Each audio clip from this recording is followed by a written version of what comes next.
Sur les réseaux sociaux, une vérité s'impose. Ce qui attire le plus vite et le plus fort, c'est le drama.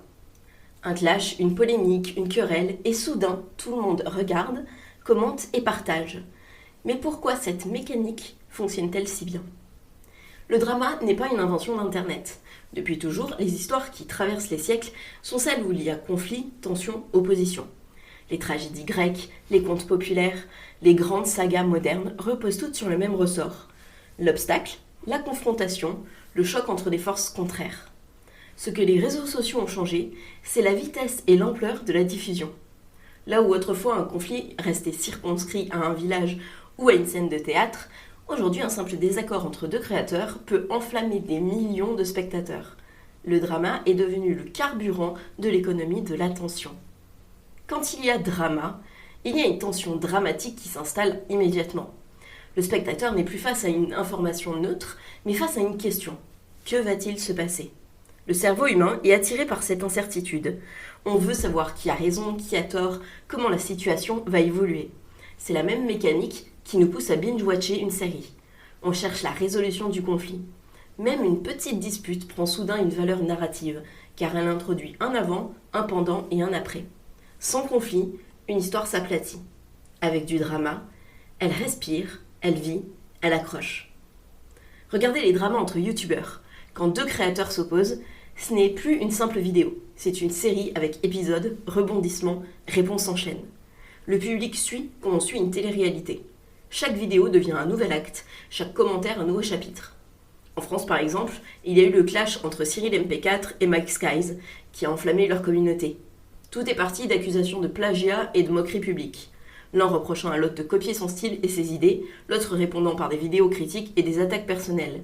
Les insultes, les réponses en vidéo et les prises de position des fans se sont enchaînées. Ce n'était pas seulement un échange de piques, c'était une histoire vivante avec des personnages, des enjeux et des retournements de situation. Et plus le conflit dure, plus il attire. Les marques ne sont pas épargnées. Une publicité jugée déplacée, une erreur de communication, et tout se transforme en feuilleton. L'audience s'embrase, les vidéos d'analyse se multiplient, chacun y va de son avis. L'exemple le plus marquant reste sans doute celui de H&M avec son sweat « Coolest Monkey in the Jungle » porté par un enfant noir. Raciste, il a déclenché une tempête médiatique mondiale.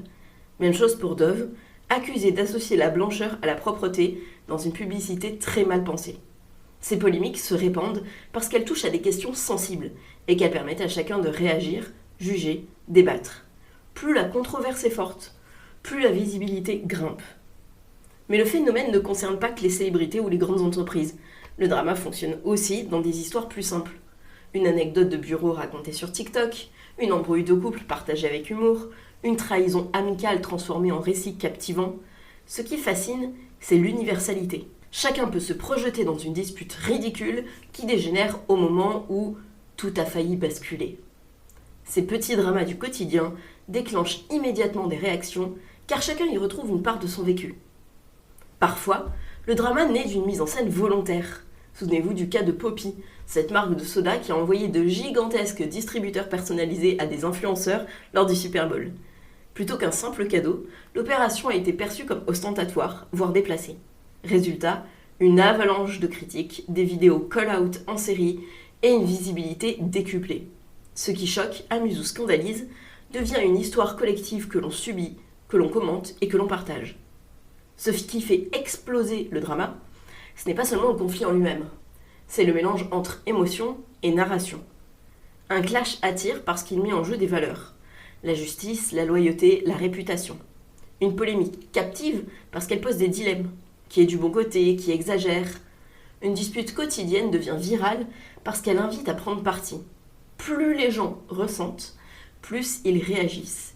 Et plus ils réagissent, plus les algorithmes mettent en avant le contenu. C'est un cercle qui s'auto-alimente. Au fond, le drama n'est pas qu'un spectacle, c'est une conversation à grande échelle. Et si vous êtes fan du radis irradié, vous devez savoir que c'est aussi le fonds de commerce de l'influvoleur Sebi Dadi, présumé influvoleur. Alors pourquoi le drama fonctionne-t-il autant sur les réseaux sociaux et YouTube ?